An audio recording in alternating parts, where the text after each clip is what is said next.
I really wasn't thinking about going just yet. She looked at me deadpan. I bet you couldn't do any better. And that was like a red rag to a bull. Scored for Liverpool, Mo Salah. Except I had I had a run-in with the riot police there. I didn't track down Gerard Houllier. I spoke to his PA and said apologised to him. But then we had a meeting and it became clear that this was a good time, and it's true. Kenny Dalglish once said that you are a part of the history of the club, and that if you were to leave, it would be more reverent than if Kenny Dalglish were to leave. Yeah. Well, it's finally happened. How do you feel, knowing after 54 years you're no longer going to be the voice of Anfield? Very strange at the moment. I mean, I was dreading the last day, because I thought I'd be a blubbering wreck, but God bless Kenny, he gave me a presentation on the pitch, and he was brilliant. He was really full of himself that day. I mean, it was very strange because they gave me one of these championship walls, the miniature things. Well, not miniature, it's about that big. The control room staff had got me a shirt with 54 on the back, and he presented me with that in front of cameras as well. And then while we were doing that, he leaned over and said, "Hey, it'll never fit you." I thought, thanks, Kenny. And Kelly Cates turned up, his daughter, who I've known for years. I haven't seen her face to face for a few years, and I'd like to see her. Then Steve McManaman turned up, gave me a big hug, and as I said to somebody later, if you've never been cheered off the pitch by 60,000 people, you haven't lived. I was just so completely overwhelmed. It was good. But what I'm finding since, I know the first match of the next season is going to be strange because I'll be sat in the stands. That'll be weird. And what I'm finding all the time is that I'll be watching the TV or listening to the radio in the car, and there'll be a tune. I think, I haven't played that for a while. I'll put it on the next playlist, and then 30 seconds later, I'm thinking, no, you won't, mate, because you're not doing any more playlists. And that is strange. I'm doing that automatically. I didn't realise I was doing that for years. Well, that's something we'll come on to about how you pick your music. But I think to start with, we'll go back to the start, 1971. Yeah. You do explain it in your book, but for people who haven't read it, how did it all get started, getting the job? It was strange because my wife used to have a hairdressing business in Bow Street in Liverpool. So that meant she worked Saturdays, but she came with me in midweeks sometimes. One night in April '71, the guy on the PA made a bloomer of some description. I can't even remember what it was now, to be honest. And I just sort of tutted and looked at it. I said, "Oh, this fella's awful." And she looked at me deadpan and said, "It's all right for you down here, but you couldn't do any better." And that was like a red rag to a bull. And to this day, I don't know what possessed me. And if I'd known what I was letting myself in for, I wouldn't have believed it. But I went home, got the old typewriter out, because that's what we used then, and wrote to Peter Robinson, who was his title was club secretary, but he was the equivalent of the CEO of the operations side. Next thing I know, I get a letter off Peter, come and see me. And I went in to see him, and they decided I didn't have two heads, and decided to give me a trial. And in theory, the trial has only just finished in 2025, because nobody's ever said to me over the years, "Okay, son, the job's yours." And here we go, and now I've come out the other end unscathed.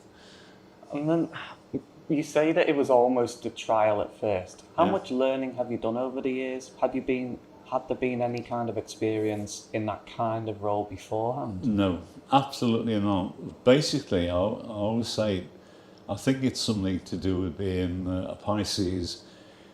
I just did it parrot fashion from what the previous guy had done when he was getting it right. And in those days, it was quite simple. Turn up, play a few records, read the teams out, bang on, You Never Walk Alone, sit back and watch the game. There was no... I didn't have any commercial stuff to read out then. None of this, the new kits in the club shop, or don't do this, don't do that. And we never used to announce the goal scorers in those days. People don't realise that only started this century, really.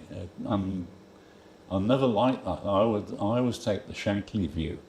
And he said, if you need to be told who scored, you should be inside Anfield.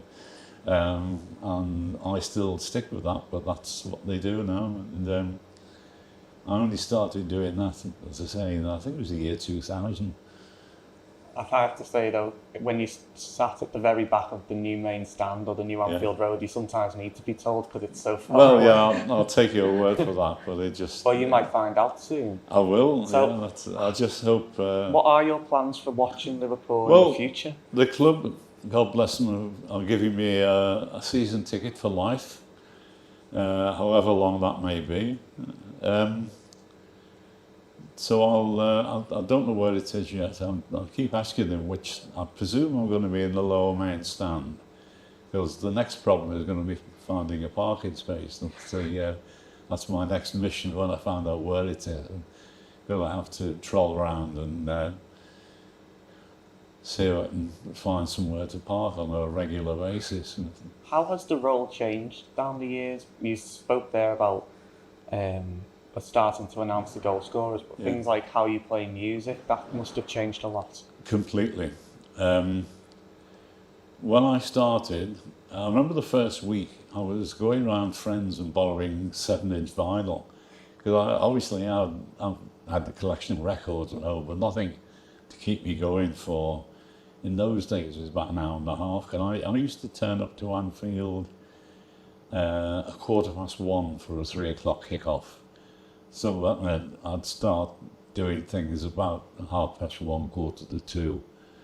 And the last couple of years, I turned up to Anfield 4 hours before kickoff, because we do sound checks and all that sort of thing. And we played music from the time the gates opened 2 hours before kickoff until we had to stop. But as I say, 1971, it was a small box of 7-inch vinyl. That kept going until the 80s, when everything was on 12-inch vinyl. And I used to nearly break my neck getting a box up the old fire escape outside the side of the old main stand. Then, when we think 90s, went on to CD, then mini disc, which didn't last very long, although I've still got a collection of mini discs now. I really don't know why mini discs didn't last, because I thought they were brilliant. Obviously, size-wise, it's fantastic. Then eventually onto USB sticks, and they were brilliant because obviously you can shove too many sticks in USB sticks in your pocket, and you don't notice the difference. The only hiccup with that one is one day, I always used to make a copy. I was always a bit worried in case one of them broke or failed or something. And I was halfway to Anfield. I went and got some petrol and decided to hoover the inside of the car out. Managed to hoover up one of the USB sticks. But I say, luckily I had the backup copy. All those years of backing it up was worth it. Yeah. Oh yeah. But I've still got all sorts of little bits and bobs at home. And then a couple of years ago, we went over to Spotify, which is great in as much as you don't have to carry anything. You just need a link to the website. But it was a nuisance in as much as it was very difficult to time, because when I had USB sticks, I used to turn up with them and the spreadsheet, so you could time everything, because obviously there's a certain time the gates open, there's a time when you do the first lot of announcements, the time when Peter McDowell was reading the teams out, the time when you played You Never Walk Alone, and it was brilliant. It worked great, and I keep a very close eye on that. But I say the thing about Spotify is that you can't tell me. You just have to get a playlist together with a view to chopping the end off when the time comes.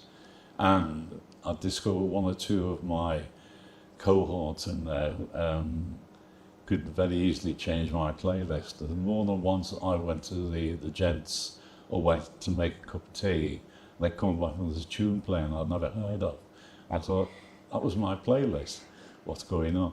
And as I say, it's very easy. I know a couple of days before my last game, I actually did a wedding disco at one of the hotels in Anfield. And I hadn't done one down for years, and I said it made me laugh. I'm in my 80th year and doing wedding discos, but it went off all right. But I just took my laptop, plugged it into Spotify, and it was fantastic. I thought, I wish this was here years ago, because when I used to do things like that regularly, you'd have to hump all the speakers and goodness knows what into the venue. But that's the way it is. I can't see them going further than Spotify, but what do I know? No, I think we could talk all day about the pros and cons of streaming and the music industry now. But back to the football. Yes. And in the earlier years, I'm right in saying the club used to take you on like European away trips and things like that. What kind of doors and opportunities did being in the role open to you? I only got to a few European Cup finals, and that came about because I think it was 1975-76. Leeds played Bayern Munich, was it, in Paris, and there was murder, there was absolute bedlam. And then in 1981, Liverpool played Real Madrid, the same stadium, and some bright spark at UEFA decided that they needed a familiar voice on their public address system, which would calm down, the supporters who were about to knock 7 bells out of each other. Complete nonsense, but I got a free trip to Paris, which was could have been very nice, except I had a run-in with the riot police there, but managed to get in successfully and survived to tell the tale. And in then, 1981? That was 1981. Well, next 1984 they took me to Rome, and again I didn't have a run-in with the police in Rome. It was a UEFA official who refused to let me in the ground, and I ended up, it was crazy.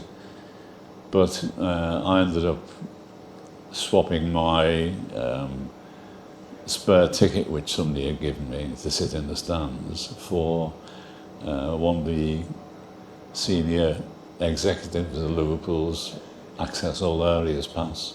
So I got in and watched the game from the TV gantry. And then the following year, of course, was Heysel. By this time they'd given me a minder to follow me around, save me getting thrown out again. And obviously I was right in the middle of all the hassle, that the trouble they had over there, which is frightening. I still have nightmares now about the Heysel. That you'd wonder what we would have done if we hadn't been banned all that time, because that was the time that the team was, as at a peak. The 84-85 team, they were just like a well-oiled engine. They were just great to watch, and they would have won a lot more silverware. So of all the teams down the years, which would you say has been the best Liverpool side? Probably, it's very difficult to tell, because obviously the whole game has changed. But I mean, that, as I say, the 1984 side that won in Rome were just out of this world. The difference now, obviously, we don't have a team; we have a squad nowadays. The team that Jurgen had that in Spain when we won the Champions League. You'd wonder how anybody ever beat them. We had the front when we had Firmino, Salah, and Sadio Mane. Again, you'd wonder how anybody ever got past them. And then, well, it took a long time for someone to beat them next year. Well, yeah, exactly. But they, I've always said that when we eventually got hold of Virgil van Dijk, that was the last piece in the jigsaw. But obviously, people have moved on and gone their separate ways. But I'm really looking forward to next year, because some of the signings they've made are absolutely out of this world. And I was talking to an Arsenal fan last weekend, and they think, they all said the same thing: why they can't sign a striker, because that would probably have tipped them over the edge into winning more than they did last year. So since Van Dijk came in, like you said, and Klopp, we've had lots of memorable nights at Anfield. Yeah. How do you go about on those special occasions when people stay in the ground after the players stay on the pitch? Yeah. Do you kind of pre-plan what music and songs you're going to play, or is it spare of the moment? Not towards the end of my 54 years, because other people would suddenly jumping on the sound decks after the game. But I mean, I used to like to think I could judge the mood and play it by ear. Obviously, the classic was Barcelona 2019, and that night, I put on "You Never Walk Alone" at the end, and as you probably remember, the whole squad was lined up in front of the cop. Then they all went off, and I'm waiting for people to go home. And nobody appeared to me, or very few people appeared to be moving. So I turned around. Although I was using USB sticks at the time, I had a pile of CDs at the back. Just a small selection of CDs in case anything went wrong with the USB ports. And the first thing I came to was "Imagine" by John Lennon, and I was thinking, this is nice. They'll all drift away when this is going on. Nobody moved, they all joined in. And for days after that, I was getting messages from people all over the planet. That my favourite was some guy in Australia. He said he was at Sydney Casino, 6 o'clock in the morning, with all these big rugged sheep farmers. And they were all in floods of tears and listening to me playing "Imagine." And gives you a great sense of power when you hear things like that. But on the opposite side, when we beat City, not this last season, the season before, I put on "You Never Walk Alone" at the end, which I very, very rarely did. And next thing I had the policeman come in and tell me I was causing trouble, because apparently it upset some of the City fans at the far end, one of whom had assaulted a policeman. So I think, well, they're probably right. But on the other hand, if you saw a headline in the paper, Anfield stadium announcer, shouted at for playing "You Never Walk Alone," you'd think it was insane, but that's what happened, and that'll all be in the next book. I think, if you're getting involved in scraps, there's something more going on than listening to "You'll Never Walk Alone." Yeah, I mean, if we put on, I don't know, the tune from Bugs Bunny, they still would have got in a hassle. I don't understand that. You said towards the end there, we had a couple of those occasions last season, winning the league, particularly after Tottenham. Yeah. How did you plan? Because the songbook's changed a bit, so you've got songs like "One Kiss," which Dua Lipa played at Anfield this That was summer. a one-off, because Virgil van Dijk, God bless him, sent me a list of 10 tunes he wanted playing after the game if we won the league, which obviously we were going to.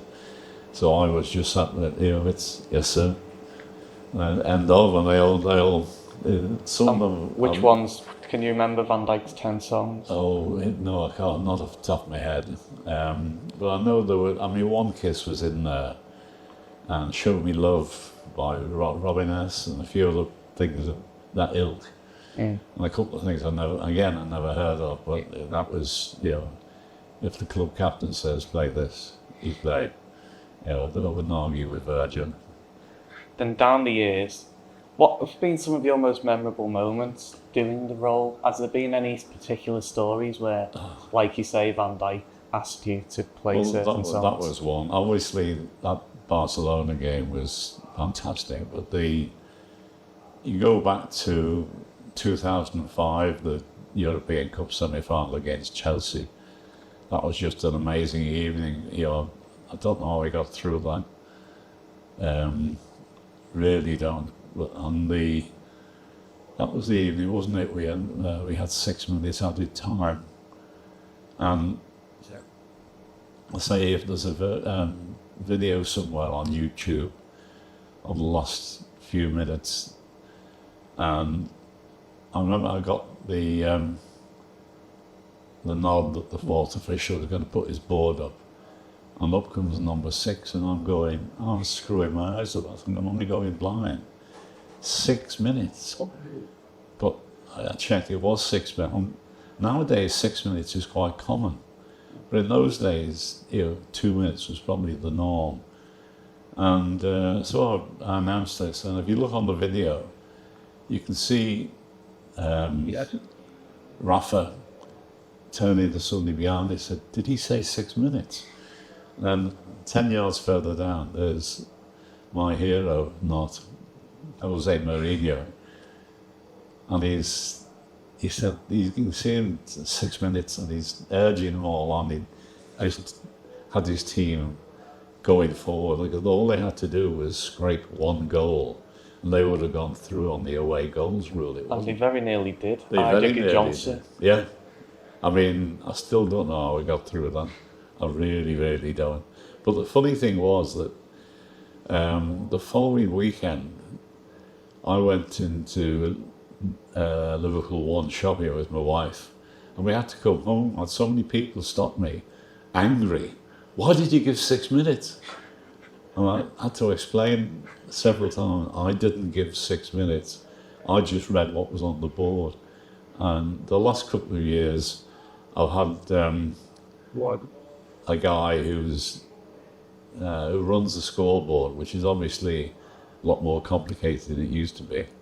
And he operates the VAR screen. And I know he has trouble if there's a contentious decision against Liverpool with the VAR. He could wait a minute, and then his phone will start ringing. And there'd be all his mates ringing, "What are you playing at? That was definitely offside." And he said, "That I didn't decide. I just, repeat what the VAR officials were telling me." So going up to that control room, do you have a link to what the VAR can hear, or do you have to just go off the referee's signals? The last few months we've had a link with, again, it's not my department, but I can hear what's going on. It's quite interesting sometimes, listening to the discussions. Sometimes they shut down so you didn't hear all the discussions. But then sometimes you could hear them talking, and then eventually the magic words would come through, "check over." And that used to drive me batty, because every goal you had to wait until the words "check over" came through. I know there was one day, must be 3 years ago now, Mo scored, and then we're listening to the input from the VAR room, silence going, and then somebody rang me from over the far side. That was Mo Salah who scored that goal. I said, "I know. I've got to wait for VAR, haven't I?" I didn't, I just left it there. I bit my lip before I said anything else. For some reason it took a while, then the words came, "check over," and then scorer Mo Salah. That was, it was funny incident, the last game, my last game ever at Anfield, I was so pleased when Mo scored the last goal, because that's been my little theme tune the last few years. scorer for Liverpool, Mo Salah. You'd be amazed how many people have got that on their phone. And I say it was kismet that he had to score that goal. Well, something I think we all appreciate at Anfield is that Liverpool and yourself have kept the stadium announcements quite low key in comparison to places like Arsenal and Man City, where it's almost like cheerleading at times. Yeah. Well, why have you done that? Why have you kept it that way? And has that been a directive from the club, or has it just been your personality? That's just the way I am. I like to think I've kept the dignity of the club all these years. That's the word. And I know I used to get lots and lots of mail from people that go to away matches and say, Liverpool, we get, variations on the music. We get the calm voice. You go to Highbury, the Emirates now, or wherever, and you've got some of these things run the nightclub somewhere. And that, I do hope that's not going to change. I haven't a clue who's taking over from it. People keep asking me, I alternate as a Calvin Harris, or if I'm in a really funny mood, Joe Pasquale's doing. Because when my book came out, I remember a few people asking me, are you doing an audio book? I say, I hope so. And they'd say, who's doing the voice? And I look at them and I was thinking, who do you think's doing the voice? And I'd just say, deadpan, we've got Joe Pasquale booked. And they say, oh, thanks. And then they wander off, and about 2 minutes later, come on, what? Did you say Joe? Yes, it's a joke. I'm doing it. But no, I really hope they don't, go down that path. But I suspect they might well, because I know the people who are running that side of the club are leaning towards a lot of house music and stuff. I know I had an argument just before I finished. When we won the league, I was told not to play We Are the Champions by Queen. I was horrified. I said, I've been waiting 35 years to do this, because when we won in 2020, there's nobody in it, I couldn't die. And I got told that night to play something else. In fact, at the end of the game when we got the trophy lift in 2020, Sky took over the whole operation. I was just sat in there. It was like a television show, wasn't it? Yeah. Which, in those circumstances, were fair enough. Yeah, I can understand that. But I was just furious because I thought this is, tradition. I started getting emails from people, why aren't you playing We Are the Champions? So I've been told not to. So why is now the time to finish? Was it you who kind of decided to step down, or the club? No, I mean, obviously I had to finish sometime. I really wasn't thinking about going just yet, but then we had a meeting, and it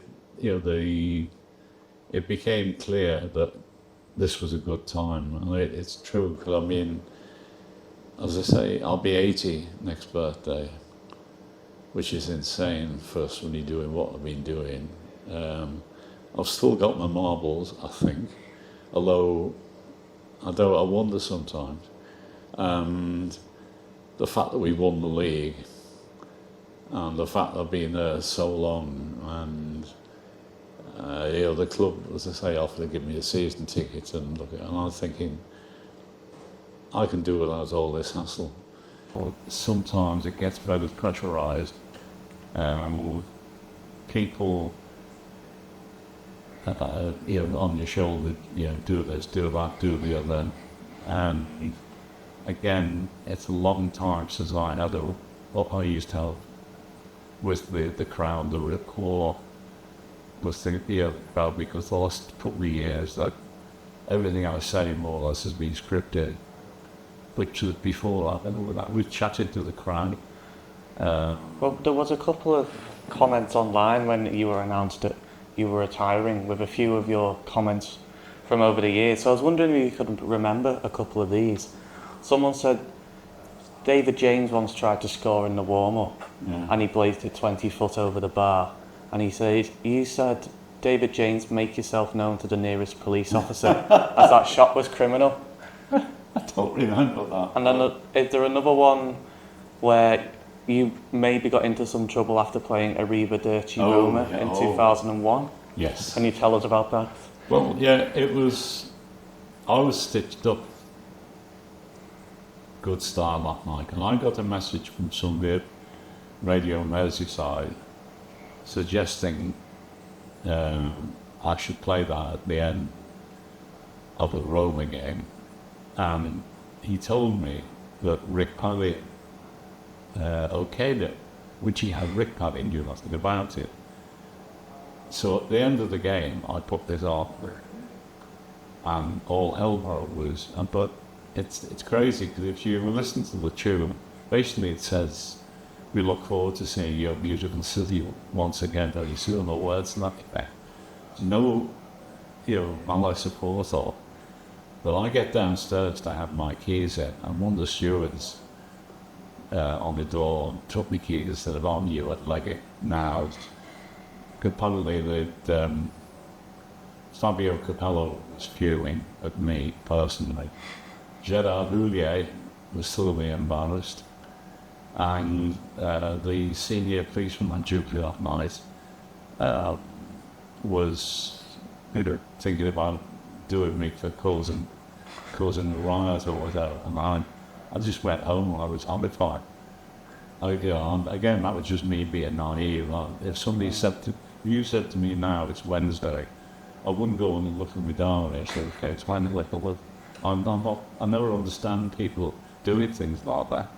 But the next morning, my son down in Crawley said he still does, he has a row of screens in front of him. He works for an insurance company. And all the news headlines was Italian fury. And they were so mad at me. Then I was told that Gerard had been embarrassed and the police were after me. So I tracked down, I didn't track down Gerard Houllier. I spoke to his PA and said, apologised to him. No whale connoisseurs, but I wanted to have sent him. And apparently somebody had come. The first question at the press conference was about the Arrivederci Roma. And Gerard said, I picked the team up the tunes. I got him off the hook. Then I tracked down the match commander from the night, and he said, no, we weren't upset. I said to somebody then, isn't it a nice tune? Why is it? Well, then Radio Merseyside wanted to do an interview, which I did, and then it was The Guardian online said I had to make a grovelling apology, which I didn't. I didn't grovel, I just apologised. I said there was no malice aforethought. And then the killer was on a Friday night. I went to bed, and I woke up after about half an hour. My tongue was swelling up. And unbeknown to me, I was having an allergic reaction to some blood pressure tablets. But this was only triggered. I'd been taking them for a while. It was only triggered by an event, sort of heightened stress, because I had had stress for, in Spain and stuff like that. I ended up, luckily my wife was a nurse. She actually just said, get dressed, put in the car. We live about 200 yards from Aintree Hospital. They pumped me full of stuff. Another 20 minutes would have been dead. So that really puts the frighteners up. So not a good week, that one. Eh? Not a good week. No. And then, of course, the Sunday, you were playing Birmingham in the League Cup final. I had a bit to do on the pitch. And then I had to walk all the way around the stadium to get to my seat. And all the way around, there were scousers coming the other way singing Arrivederci Roma. Well, I don't think I've had a chance to go into Italy for my holidays right now. all these years later. Have you had it before where people recognise the voice before they recognise you yourself? Oh yeah.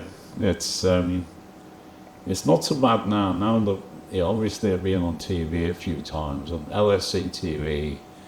I had me on when they first started, and I've been on a couple of times since. But before that, people will recognise me. And then in the days before we had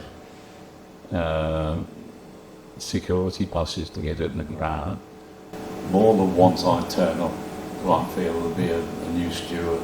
So you can't go in there, mate. And I'd go, yes, I can. And they no, you can't. You'll clear off. And I'd stand there and go, there'll be 2 minutes of added time. 2 minutes. And then they go, oh, sorry. And you'd be in. But I know I've had people come up to me and on trains and in the streets and in coffee bars and things. It's quite loud. My wife drives there, man. So how has the role fitted in around your life as a whole? It's the other way around. My life had to fit in around, every year when the fixtures come out, you think, oh, blimey, we're at home on Boxing Day, and or somebody's birthday in the family. We've got 9 grandkids, and we've managed to fit it in. My wife's well used to the fact that I'm going to be missing certain days, nights, and whatever. And was a spell when I was freelance. I was in IT for years, in a full-time job. People used to think that being the stadium announcer was it. I said, no, it's just part-time. I've still got a selection of ID cards at home which say I'm a casual match day safety steward, because they couldn't find a slot on the computer to put me in. But when I was in IT, I was working all over the place, and I'd be everywhere. I think the furthest north I went was Dumfries, and then I was on a couple of installations in London and on the south coast, Southampton, around there. So I used to be flying up the motorway and doing all sorts to, not to miss a game. Can you count how many home games you've missed in those 54 years? I did try. I think it's about 6. But there was one. One of them was Ron Yeats' testimonial game in '74. Because that was on Monday night, and I got set upon on the Saturday up in Kirby, and I was listening to his match on the hospital radio. My jaw was broken in 2 bits. And then in the early 90s, I was working at one of the new phone companies in Boreham Wood, and my mate Rhonda, who ended up as the stadium announcer, he could listen for a while. He stood in for me for 3 midweek home games, and I got over to do the Saturdays. And then the last one would be 2008, and my son in Crawley got married in the football season in October. But I never got up. But he did say, not my idea, it's the boss who, good. But I know when that year, we had 12 months notice to get married in the October. But the fixtures came out in June, and they said, please go Liverpool away that weekend, or if they're at home, if it's Man United or Sunday, they'll move it to the Sunday. It turned out it was a weekend at home. Saturday, 3 o'clock. That's all I missed it. Then just finally, if you had some advice for the person who does your job next, or to the club in picking who does your job next, what would be your advice? Well, the advice I've given to 1 or 2 people is a lad in Australia who's he's now the stadium announcer in Adelaide, and he's worked his way up from little junior club up to the big league. And I said to him, he asked me for words of advice. Well, I always assume that everything that could possibly go wrong will go wrong, and you'd be ready for it. What would happen if the power failed? If terrorists enter the ground, or whatever? Just think about it and be ready. And other than that, I can't offer much advice to my successor. All I'd say, I do hope that they keep up some of my traditions. I'm famous for promoting local bands. I've already had a couple of people email me, I've got this new track out, I'll have to rock back, so they can't help you. So I'd like to think that can be, carried on, but I dare say he'll be his own man, and I just hope that people appreciate what I've done, and if they don't like the new guy, for £100 a week, I'll walk back and